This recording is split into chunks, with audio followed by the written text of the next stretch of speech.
Hi everyone, welcome back to my channel.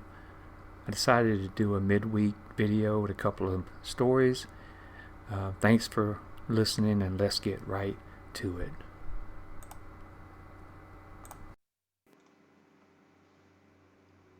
Story number one, the light turned on. When I was in my first and second year of college, I was working part-time at a historic house museum doing maintenance, and mostly when it wasn't open to the public, weekends, nights.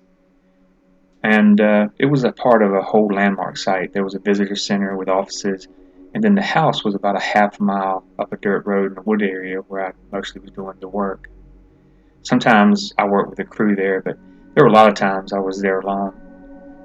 One winter day, when it was really cloudy and dark, I was working alone to get ready to replace some electric work on the exterior of the house.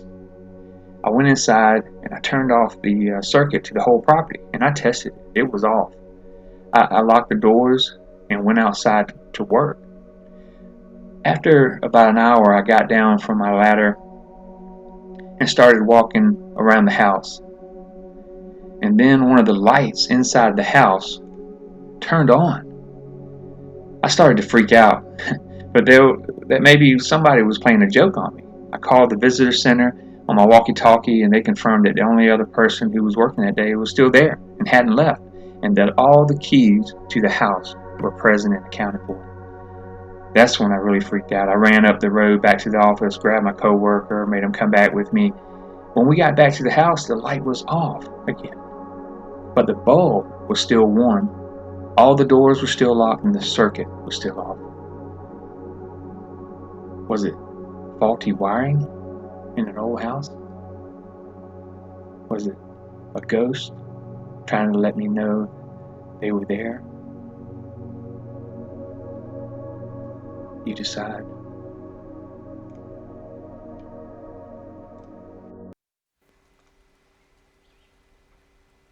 Story number two, Buster. When I was about 6 years old, I had a cat named Buster. Well, actually, he was my dad's cat, but because I'd never had any animals or dogs or cats before, I claimed him as my own. Suffice to say, Buster didn't like being hugged and coddled all the time by a little child, so he pretty much hated me. He avoided me at all costs. He was also an outdoor cat, so he would often spend most days outside and then come in for the night. One night, Buster didn't come back in the house. We usually fed him at night, so I was a little worried. Our area was also well known for an abundance of coyotes. My parents were being a little bit hush-hush about Buster's disappearance, but I didn't get the hint.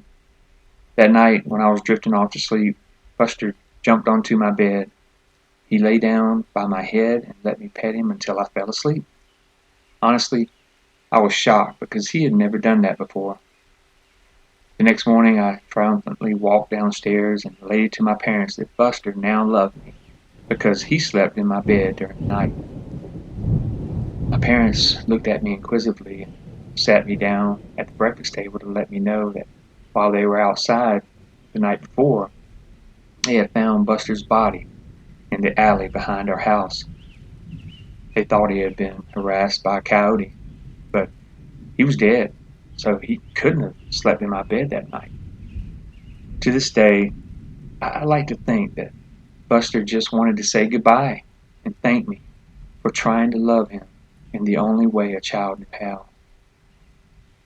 Was it a dream, an overactive imagination of a little kid?